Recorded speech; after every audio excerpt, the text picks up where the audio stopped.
Bora, Fel, separei pra vocês aqui um cortezinho da entrevista exclusiva do Romero para a ESPN e ele contou bastidores da sua primeira passagem. Romero aí que é o maior artilheiro estrangeiro do Corinthians, maior artilheiro da arena e merece muito respeito, e mesmo alguns não gostando do futebol dele, a gente sabe que a torcida é meio que dividida entre gostar do Romero, mas o cara representa demais a gente dentro de campo, hein? E também tem mais informações sobre a patrocinadora master do Corinthians, parece que vai ter uma dor de cabeça grande, hein? Já deixa seu like, se inscreve no canal, ative as notificações para você não perder nenhum vídeo do Coringão, notícias, informações, qualquer corte em primeira mão aqui no canal, hein? Então, sem mais delongas, bora pro vídeo. Quando a torcida fica cantando isso, arrepia. E é um apoio diferente, né? Porque todo mundo canta, todo mundo... E é verdade, né? O corintiano é sofredor e maloqueiro, né?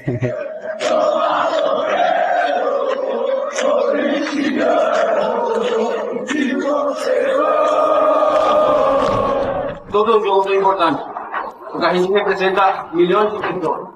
Ángel Romero é a cara do Corinthians. Uma ligação que começou antes mesmo dele chegar ao clube e que tem tudo a ver com as raízes do jogador. Minha vida lá no Paraguai foi muito especial, né? Porque a gente era muito humilde, né? A família era muito humilde. Só minha mãe que trabalhava. Meu pai foi de casa muito cedo, né? Por isso também, falando com meu irmão, decidiu jogar futebol, né? Porque era da forma que a gente pensava que a gente ia ajudar a nossa família. Ángel e o irmão gêmeo Oscar são os filhos caçulas da dona Maria Lúcia. Eles cresceram na região metropolitana de Assunção, no Paraguai. Não tinham televisão e o contato com o futebol era o irmão mais velho, Fernando. Ele praticamente foi o nosso pai, né? Ele também jogava, na época ele jogava... a gente foi no Sport Colômbia, na escolinha de futebol, por causa disso, porque meu irmão jogava nesse time e no profissional. Então a gente queria ser como ele, um empresário famoso lá no Paraguai, ajudou a gente para fazer um teste lá no Boca. O Boca deu uma pensão, uma casa, né? Que é Casa Amarilla, o nome do lugar onde a maioria dos jogadores do Boca da base fica. A experiência durou apenas um ano e os irmãos voltaram ao Paraguai. E o nosso empresário falou: onde que vocês querem jogar? E a gente até agora torce pelo Cerro Porteño, nosso time de coração é Cerro Porteño. Depois de se profissionalizar pelo Cerro, Romero chegou ao Corinthians em 2014. Um saludo para a torcida de Corinthians. Voy a dejar todo por esta camiseta, el más grande de Brasil y nada, a trabajar. Romero! Histórico! Pode chamá-lo de Reimero! Toda essa trajetória forjou um guerreiro que vende caro as derrotas. E isso aí também encaixa muito com que o Corinthians, né? Porque um clube também com estilo particular, é um estilo muito parecido. Esse espírito ajudou o atacante no momento mais difícil que viveu pelo Corinthians. Em 2015, que uma vez que cheguei aqui no CT e falaram para mim que eu ia ser emprestado, né? Era o Tite, o treinador. Já estava tudo pronto, acho que ia para Atlético Paranaense na época. Na reunião eu fiquei calado, não falei nada. Aí saí da reunião, tinha a ligação do meu empresário, né? Aí falei para ele: eu não vou ficar aqui. Aí fui para a reunião de novo, eles estavam ainda, toquei a porta e entrei na reunião. Eu falei: eu não vou ficar no Corinthians. Deixa eu treinar aqui, que eu daqui não vou sair. Tenho um contrato de 5 anos, não vou sair daqui. Aí todo mundo ficou assim, calado. Eles falaram: tá bom, vai ficar, mas não vai jogar, tá bom? Não tem problema. A insistência deu certo. Pouco tempo depois do título brasileiro de 2015, Romero teve o primeiro grande momento com a camisa alvinegra. Aí teve o jogo contra São Paulo, do 6-1, que foi uma divisória muito boa da minha carreira aqui no Corinthians. Que depois desse jogo foi totalmente diferente. E tudo isso deu muita força para mim. E hoje, com tudo isso que passei, toda essa dificuldade, para mim hoje o clube já é muito fácil. Por isso que sempre falo nas entrevistas: podem criticar, podem falar o que vocês quiserem para mim, que eu já sei. Eu conheço muito bem o clube, conheço tudo que que significa o clube, o torcedor. Então é muito fácil já para mim conviver com o Corinthians hoje. Romero! Ele chega para ser o artilheiro da Neoquímica Arena. Atualmente ele é o maior artilheiro da Neoquímica Arena. É também o estrangeiro que mais jogou e o que mais fez gols pelo clube. Mas Romero sabe que caiu nas graças da Fiel por outros motivos. Eu não quero ser lembrado como craque, não. Quero ser lembrado como um cara lutador, com raça, que o torcedor fica identificado com minha trajetória aqui, né? Porque realmente o corintiano é assim, né? Lutador, maloqueiro, né? Como fala a música, sofredor.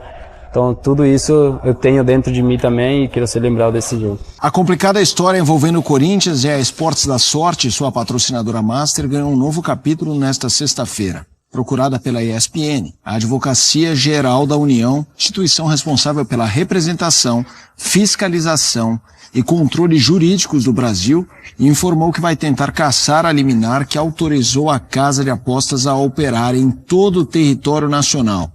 A movimentação ocorre 4 dias depois da Esportes da Sorte obter liminar para operar em todo o país, e não só no Rio de Janeiro. Vamos falar de Bragantino e Corinthians, acompanhando o que disseram personagens da vitória de virada. Olha os professores aqui, ó, Seabra e Ramon Dias. Ramon Dias começou o ano como terminou 2024. É vitória no timão.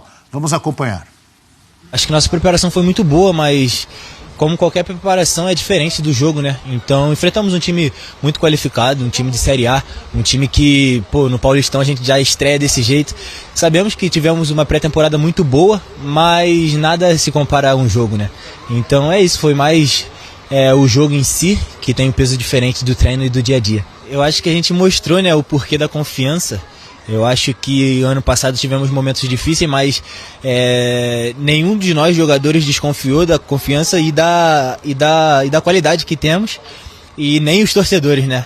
Os torcedores foram o que mais apoiou, que mais lutou pela gente, então eles sabem do nosso potencial e vão continuar nos passando confiança que vai ser preciso esse ano, que nosso time é muito qualificado para chegar em grandes coisas. Muito feliz de voltar a marcar, um alívio, nunca tinha passado por isso antes, tava me incomodando muito, e melhor assim, garantindo a vitória num jogo muito difícil.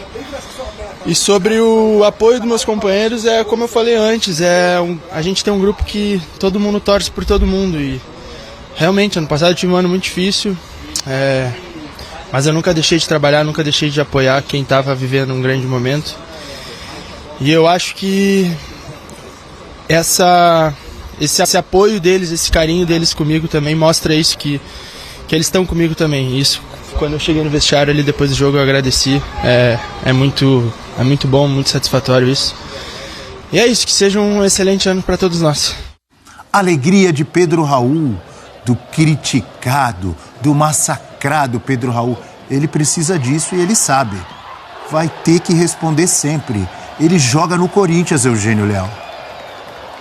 Ele ainda joga no Corinthians, né? Ontem eu fiquei surpreso que ele entrou e acabou fazendo o gol da virada, porque ano passado ele tinha sumido completamente do Corinthians, tinha desaparecido. E ontem o Corinthians jogou com o time reserva e ele estava no banco do time reserva. Entrou no segundo tempo, debaixo de um temporal, e conseguiu fazer o gol dele de cabeça. Mas assim, esse discurso aí, parece que ele ganhou a Copa do Mundo, fez 3 gols na final e tal. Vamos com calma. É um jogador que mostrou muito pouco no Corinthians. Ontem estava na hora certa, no lugar certo, fez o gol dele de cabeça, mas parece que ele já consolidou um retorno a alto nível. Seria bom para o Corinthians se ele pudesse... E a sua frase, ela será usada futuramente dentro desse F360. No momento oportuno. Continue. Se futuramente ele tiver uma sequência de bons jogos, fazendo gols, que é o que se espera de um centroavante, com regularidade, aí ele terá consolidado essa volta por cima. O gol de ontem ainda não configura isso. É apenas um gol. Num primeiro jogo do ano, em que o Corinthians jogou com o time reserva, ele saiu do banco, atrás do Héctor Hernández, na fila do pão, para fazer um gol de cabeça, que foi um gol importante, porque deu 3 pontos ao Corinthians, num jogo pegado, mas um jogo que começou muito mais para o Bragantino, que fez um gol logo no início, com o Lucas Evangelista. Mas ali na metade do primeiro tempo o Corinthians já foi tomando conta, já foi se impondo, já foi se reorganizando e no segundo tempo conseguiu a virada. O curioso... O que aconteceu com o Capixaba ali, que é bom jogador, fez boa mal. Temporada no Bragantino. Não, e fez a assistência pro gol do Bragantino. Fez assistência pro gol do Evangelista. Cabeceou a bola pro meio da área pro adversário? Eu fiquei tentando imaginar o que ele queria ali. Eu acho que ele queria dar um toque de cabeça pro zagueiro do time dele. Na verdade, o Thales Magno entrou no meio dos dois zagueiros. Não, é que o zagueiro, ele não entendeu que seria um passe para ele. Ele deu um passo atrás e ficou olhando a bola. Aí o Thales Magno veio de frente e tocou pro fundo da rede. Eu pensei como você na hora, viu? Pensei, foi falha, óbvio, uma falha absurda do Capixaba, mas os zagueiros vacilaram também. E eu achei que ele tentou dar um passe pro zagueiro, tava meio do lado dele ali, por isso ele tocou fraquinho na bola. Ele posiciona. Se eu não tô equivocado, é ele quem dá condição no gol do Pedro Raul. É ele quem dá condição no gol do Pedro Raul. E contra o Red Bull Bragantino, o Thales Magno marca o terceiro gol dele contra o Red Bull. Marcou naquele 1-1 no Campeonato Brasileiro e marcou no 2-1 no jogo de ida da Sul-Americana da temporada passada, com assistência do Pedro Raul. Né, naquele 2-1 do Thales Magno. Então, marcar gols mesmo desde abril do ano passado, o Pedro Raul. O Héctor Hernandes, ele é contratado justamente porque o Pedro Raul não corresponde ainda no Corinthians, mas acho que é importante, assim, né? Eu entendo a avaliação do Eugênio de que esse gol não o credencia como... talvez o primeiro reserva ali, né? Porque o Corinthians tem um ataque muito bem entrosado e titular. Mas ele foi muito duro com o Pedro Raul ou ele foi realista para você, Mário? Eu acho que na condição de avaliar o momento do Corinthians e do próprio jogador, ele foi perfeito, ele foi realista. Mas a gente vê a entrevista do Pedro Raul muito mais falando sobre ele, né? Sobre o momento que ele tem passado no Corinthians, que ele nunca passou por isso na carreira, como é importante ter o grupo do lado, porque o Corinthians liberou o Pedro Raul para buscar outro destino. E a escolha dele foi permanecer, mesmo sendo a terceira opção no ataque do Corinthians nessa posição mais centralizada. Então, acho que o Corinthians só ganha se de fato ele consegue entrar no clube e desempenhar e marcar gols. Mas tem outras opções, contando que o Pedro Raul ainda não se firmou. O gol do Pedro Raul não é sobre o impacto que já causou, mas é no impacto que pode causar na história dele dentro do Corinthians. Né? Até trazer confiança, por ser um gol de vitória contra um time pesado.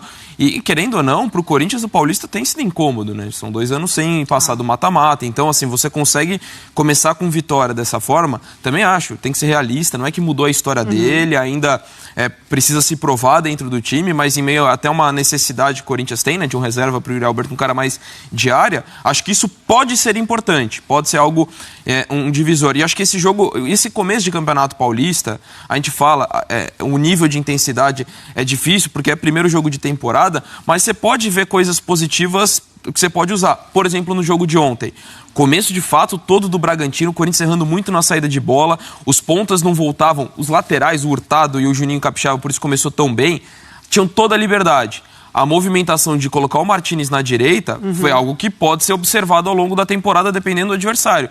Porque isso inibiu os avanços do Juninho Capixaba. Então... porque ele abriu, né? Ele abriu. E o Thales Magno voltando para recompor pela esquerda. Exato. Né? Fez uma linha. Ficou um 4-4-2. O losango dele virou uma linha aberta. Exato. E aí o Romero muitas vezes... centralizou mais o Romero. E aí ele participa de um dos gols dessa forma. Sofre o pênalti depois anulado. Exato. Então sendo um cara mais de criação. Então acho que você tem elementos táticos que foram legais para você analisar. Você tem o gol do Pedro Raul, que é importante para ele.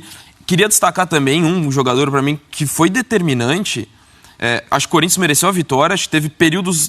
os períodos que o Corinthians foi melhor foram maiores do que o Bragantino, ainda que os 15 minutos iniciais foram de intenso sufoco. Mas o Donelli, para mim, foi muito bem e foi muito determinante. Porque minutos antes do empate, ele faz uma defesa gigantesca, que ali era um 2-0. E aí talvez o Corinthians não conseguisse remontar. Então acho que também foi importante para ele, assim, para um goleiro que pegou uma bomba. Vê se é essa aí, ó. Exato aí, esse lance, espetacular. Ele pega uma bomba ali no momento da saída de Cássio de Carlos Miguel, chega o Hugo e ele não foi mal naquele período. O amigo Zé, ele tá esperto. Você falou, ele rodou. Então, ele é ligeiro. Ele não veio para brincar aqui, Ele é ligeiro.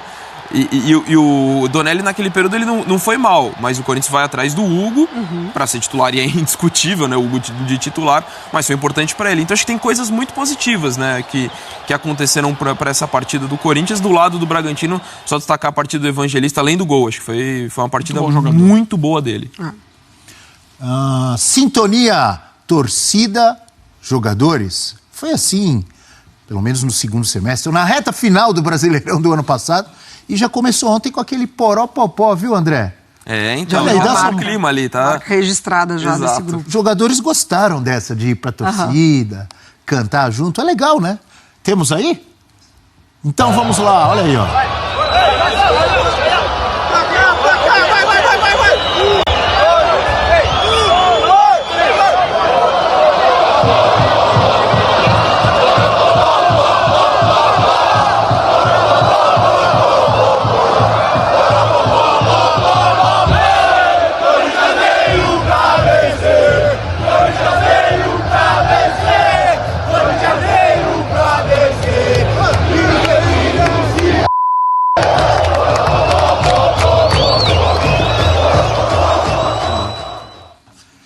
O Dom que conhece muito isso. Esse tipo de saudação dos jogadores, a torcida ao final do jogo, é uma tradição do Borussia Dortmund. Eles vão lá para a Muralha Amarela e não é o poró-popó, mas tem levantam as mãos de forma coordenada. Sintonia, com a torcida, né? Exato. Sincronizado. Eu ia falar algo semelhante, Eugênio. Foi legal você lembrar do Borussia Dortmund.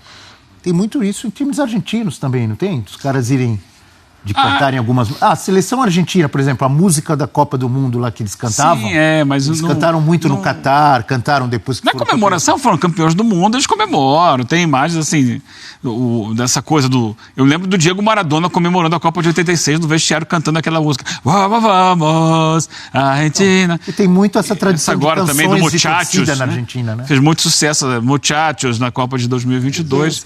Mas essa coisa de regular... Porque essa atitude dos jogadores do Corinthians ontem não começou ontem, né? Não. No passado já tinha. Exato. Naquele momento de crescimento do Corinthians, isso começou. E assim, se eles conseguirem transformar isso... E o Dortmund, ele vai mesmo quando não ganha jogo, né? É uma reverência dos jogadores à torcida. Canta aí a música, Eugênio. Como é que é a música do Dortmund? Eu não sei, não tem exatamente uma música que eles cantem, né? Como disse o Dom, que eles vão lá e fazem o gesto junto. É sincronizado ali. Na hora que levanta a mão, levanta todo mundo junto. Fica bem bonito, hein, mano? Tem os aplausos, né? E aplaudem, né? Então, assim, é uma reverência à torcida na vitória ou na derrota. Isso é legal. Aproxima os jogadores. As derrotas têm sido mais constantes. No caso tem acontecido. Mesmo quando perde, os caras vão lá e fazem isso sempre? Sim. Caramba. Assim, dão do gesto porque ali é muito de vitória, mas vão lá aplaudir, assim, tem um costume de saudar o torcedor. Muito bem. Vamos ouvir Ramon Dias. O Ramon Dias falou sobre o Fagner, que foi para o Cruzeiro, também sobre o futuro desse Corinthians. Vamos lá. A Fagner le tenemos que agradecer por todo lo que le dio a Corinthians. Un jugador muy importante, de alto nivel, respondió siempre de la mejor manera, pero también el club tiene que pensar en el futuro.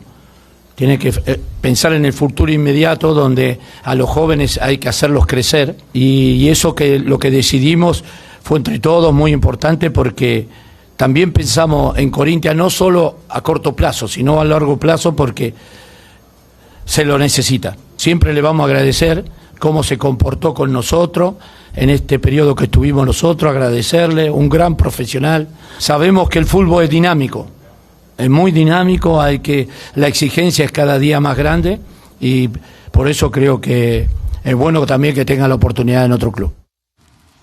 Aí o Ramon Dias falando sobre o Fagner, agradecendo os trabalhos. E aí tem mais espaço para o Maná, não é?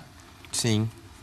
E acho que faz jogou ontem, né? E eu acho que faz sentido a explicação por parte do Ramon, por parte da comissão técnica, por parte do clube, para mim não faz sentido. O tipo de negócio, né? Porque você renova o contrato do jogador, paga a parte do salário e empresta. A maior parte.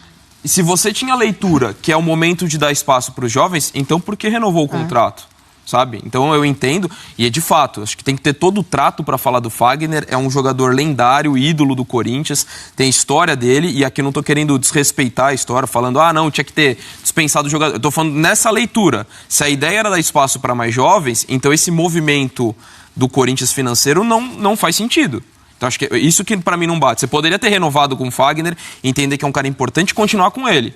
Mas se você tinha essa avaliação, e eu entendo quando o Ramon fala, o futebol é muito dinâmico, mas pô, em questão de meses você mudar tão drasticamente e emprestar um cara com esse tamanho da história do Corinthians bancando parte do salário, para mim não faz sentido. Muito corintiano reclamando exatamente nesse ponto que você destacou, porque às vezes você empresta o jogador para um time pequeno, um jogador que está começando, por exemplo, para ele pegar a experiência, e você paga o salário, mas salário menor. No caso do Fagner, um jogador já experiente, para um time milionário como o Cruzeiro e o Corinthians pagando a maior parte, eu entendo a indignação de muitos corintianos, não é, Eugênio? Sim, é. É que como negócio não foi inteligente, né? Pro Corinthians, como negócio. Eu acho que o grande erro foi a renovação de contrato. Ali o Corinthians se amarrou a um jogador que foi surpreendente até, porque o processo do clube era todo de renovação, de transição, de liberar os jogadores que já eram antigos do time e trazer novos para as suas posições. E o Fagner foi o único que teve uma renovação de contrato assim, de longo prazo, questionável, né? No momento que não indicava isso, né? Então ali foi o erro. E aí depois, e aí houve uma troca também de vários dirigentes do Corinthians ali do futebol. Quando chega no final do ano, a avaliação é: não queremos que ele siga, não queriam que seguisse. Eles achavam que estava fora do escopo do Corinthians, naquele momento. E o Fagner tinha mercado, tanto que ele foi para o Cruzeiro. Então, foi meio que assim, né? Ok, vamos... Não vou dizer assim, nos livrar. Consenso, né, Eugênio? Não é assim, vamos nos livrar do Fagner. Vamos aproveitar que tem alguém interessado. Pelo menos não paga o salário inteiro. Espaço, sim. Entendeu? Ameniza um pouco aqui o prejuízo. E a gente não quer, não tem ele nos planos. Mas realmente é estranho para explicar isso para o torcedor. Como é que você explica que você cede um jogador para um outro clube e você vai continuar pagando a maior parte do salário? É difícil. Foi quase assim, aquela história, vou levar o cara no aeroporto. Que isso? Foi mais ou menos o que o Corinthians fez, porque não levou no aeroporto, mas tá pagando salário. Eu vou pagar para ele jogar aí, tá? Não quero ele aqui. Isso ficou estranho. Então é isso, Fê. Agora bora finalizar o vídeo. Uma informação importante: o Corinthians tomou a decisão de manter o seu contrato com o Esporte da Sorte, que segue válido até julho de 2027. Parceria que foi firmada em 2024 e prevê um pagamento de 309 milhões de reais ao Timão por 3 temporadas. Esse valor pode ser ainda maior dependendo do cumprimento de metas estabelecidas no acordo ali. Dentro dessa quantia de 57 milhões de reais estão sendo destinados ao pagamento dos salários do Memphis Depay, o que torna a Bet uma peça fundamental nos planos do clube. No entanto, na sexta-feira, o Bahia anunciou o fim da parceria com a sua patrocinadora massa, que é a mesma do Corinthians. A rescisão de contrato foi realizada de forma amigável, mas levantou preocupação entre os torcedores do Timão sobre a situação ilegal ou não da casa de apostas aqui no Brasil. Apesar disso, a diretoria do Corinthians já deixou claro que a decisão do Bahia não afeta o vínculo do Corinthians e a sua patrocinadora Master. De acordo com informações publicadas pelo portal Lance, o Corinthians se sente seguro em relação à validade e à legalidade de acordo firmado com a empresa. A Esportes da Sorte, por sua vez, conseguiu uma liminar que permite sua operação no Brasil, e mesmo não estando na lista das casas de apostas regularizadas pelo governo federal. Em comunicado oficial, a empresa afirmou que já superou todas as burocracias legais, incluindo a mudança de domínio do seu site. O patrocinador Massa informou também que está autorizada a operar no Brasil por meio da licença 030/2024, emitida pela SPA/MF, e que seguiu todas as normas legais para sua regularização em âmbito nacional. O grupo também destacou que o deferimento administrativo da sua licença foi considerado ilegal pela Justiça Federal. Além disso, afirmou que já realizou o pagamento de 30 milhões para poder mudar o seu domínio e operar no Brasil normalmente. Por fim, a patrocinadora Master do Timão confirmou o compromisso com a regulamentação do setor. E eles alegaram também que o jogo é responsável por geração de empregos, renda e desenvolvimento econômico, social e cultural no Brasil. Então é isso aí, galera. Os corintianos é preocupado após o Bahia rescindir com a sua patrocinadora Massa, que é a mesa do Corinthians. Então não tem problema algum, os caras vão continuar no Coringão e ajudando, claro, a pagar o Memphis Depay, que ele não é nada barato o salário do homem, né? Então a gente espera que continue assim, que ela possa ficar esse ano. Ela já ajudou o Coringão também a pagar o Hugo Souza ao Flamengo à vista, lá aqueles 5 milhões e pouquinho. Foi a patrocinadora Massa do Coringão, ajudou na hora que pagou, né, ao Flamengo naquela época. Então isso, deixa seu like e comenta aí o que você acha dessa situação. Então até a próxima, valeu, é nóis.